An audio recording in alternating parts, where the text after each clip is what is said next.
उसने उत्तर दिया, क्या तुमने नहीं पढ़ा कि जिसने उन्हें बनाया उसने आरंभ से नर और नारी बनाकर कहा।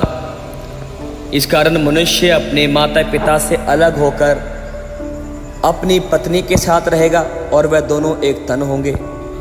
सो अब वह दो नहीं परंतु एक तन है। इसलिए जिसे परमेश्वर ने जोड़ा उसे मनुष्य अलग ना करे। इन बातों के विषय में जो तुमने लिखी, यह अच्छा है कि पुरुष स्त्री को ना छुए, परंतु व्यभिचार के डर से हर एक पुरुष की पत्नी और हर एक स्त्री का पति हो। पति अपनी पति का हक पूरा करे और वैसे पत्नी भी अपने पति का। पत्नी को अपनी देह पर अधिकार नहीं पर उसके पति को अधिकार है, वैसे पति को भी अपनी देह पर अधिकार नहीं परंतु पत्नी को। तुम एक दूसरे से अलग ना रहो, परंतु केवल कुछ समय तक आपसी सहमति से कि प्रार्थना के लिए अवकाश मिले और फिर एक साथ रहो। ऐसा ना हो कि तुम्हारे असंयम के कारण शैतान तुम्हें परखे। परंतु मैं जो ये कहता हूं वह अनुमति नहीं, मैं ये चाहता हूं कि जैसा मैं हूं वैसा ही सब मनुष्य हो, परंतु हर एक को परमेश्वर की ओर से विशेष विशेष वरदान मिले हैं, किसी को किसी प्रकार का और किसी को किसी प्रकार का। परंतु मैं अविवाहित और विधवाओं के विषय में कहता हूं कि उनके लिए ऐसा ही रहना अच्छा है जैसा मैं हूं। परंतु यदि वह संयम ना कर सके तो विवाह करे, क्योंकि विवाह करना कामातुर रहने से भला है। जिनका विवाह हो गया है उनको मैं नहीं परंतु प्रभु आज्ञा देता है कि पत्नी अपने पति से अलग ना हो, और यदि अलग भी हो जाए तो बिना दूसरा विवाह किए रहो और अपने पति से फिर मेल कर लो, और ना पति अपनी पत्नी को छोड़े। दूसरों से प्रभु नहीं परंतु मैं ही कहता हूं, यदि किसी भाई की पत्नी विश्वास न रखती हो और उसके साथ रहने से प्रसन्न हो तो उसे ना छोड़े, और जिस स्त्री का पति विश्वास न रखता हो और उसके साथ रहने से प्रसन्न हो वह पति को ना छोड़े, क्योंकि ऐसा पति जो विश्वास न रखता हो वह पत्नी के कारण पवित्र ठहरता है। ऐसी पत्नी जो विश्वास न रखती हो पति के कारण पवित्र ठहरती है। नहीं तो तुम्हारे लड़के वाले अशुद्ध होते, परंतु अब तो वह पवित्र है। परंतु जो पुरुष विश्वास नहीं करता, यदि वह अलग हो तो अलग होने दो। ऐसी दिशा में कोई भाई या बहन बंधन में नहीं, परंतु परमेश्वर ने तो हमें मेल मिलाप के लिए बुलाया है। क्योंकि हे स्त्री, तू क्या जानती है कि तू अपने पति का उद्धार कर ले, और हे पुरुष, तू क्या जानता है कि तू अपनी पत्नी का उद्धार कर ले। और मसीह के भय से एक दूसरे के अधीन रहो। हे पत्नियों, अपने अपने पति के ऐसे अधीन रहो जैसे प्रभु के, क्योंकि पति पत्नी का सर है जैसे कि मसीह कलीसिया का सर है, और आप ही देह का उद्धार करता है।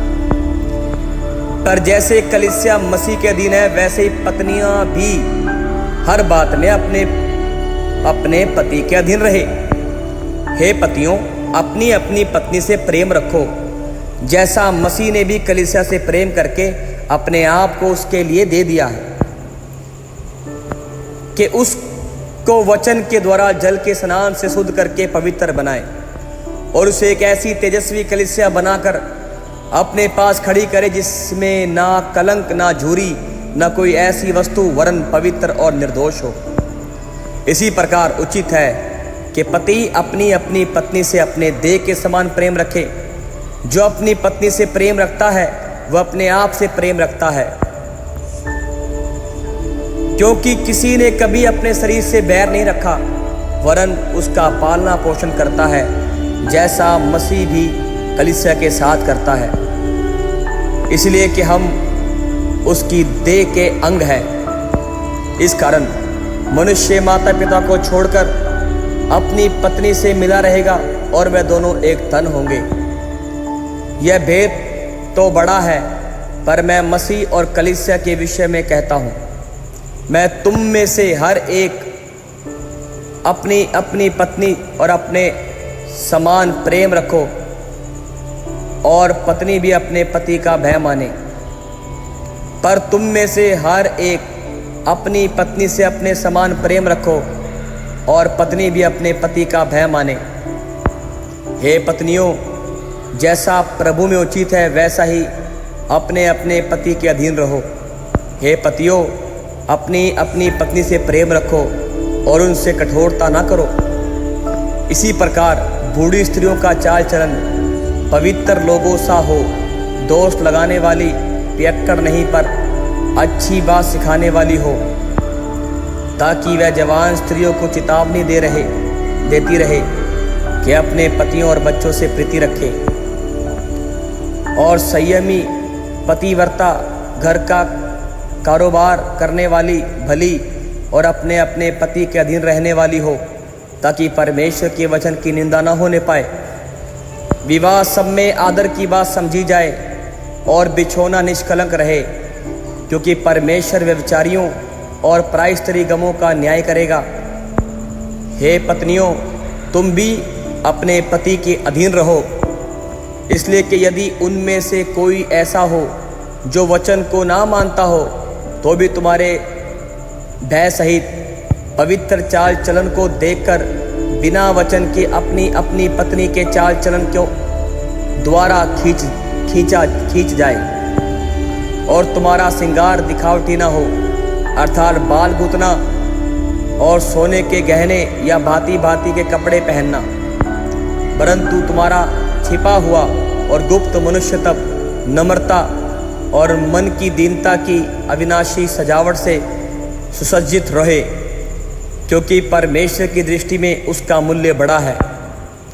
और पूर्व काल में पवित्र स्त्रियां भी, जो परमेश्वर पर आशा रखती थी, अपने आप को इसी रीति से संवारती और अपने अपने पति के अधीन रहती थी, जैसा सारा अब्राहम की आज्ञा में रहती और उसे स्वामी कहती। सो तुम भी यदि भलाई करो और किसी प्रकार के भय से भयभीत ना हो, तो उसकी बेटियां ठहरोगे। वैसे ही हे पतियों, तुम भी बुद्धिमानी से पत्नियों के साथ जीवन निर्वाह करो, और स्त्रियों को निर्बल पात्र जानकर उसका आदर करो, यह समझकर कि हम दोनों जीवन के वरदान के वारिस हैं, जिससे तुम्हारी प्रार्थना रुक ना जाए। प्रभु आप सभी को आशीष और बरकत दे।